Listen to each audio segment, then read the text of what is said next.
why failure is necessary. So, ba't nga ba kailangan natin mag-fail bago mag-succeed? Because first of all, guys, in every fucking story na maririnig nyo, lahat ng mga story yan is dumaan sa failures. Walang tao na nag-succeed na hindi nag-fail.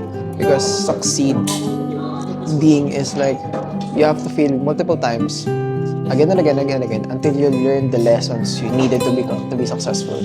And once na-apply mo yun, it's a downhill from there. So, yun guys, failure gives you lessons kasi. So, I don't think there's such a thing as failure ako or I failed at this. It's either a lesson learned, guys, because you can fail at something because if you fail something, you eventually learn. And those learnings are a very important investment of trying. So, it's a good thing na you're failing. It means you're trying. So, fail, try until you succeed, guys. It's just grit.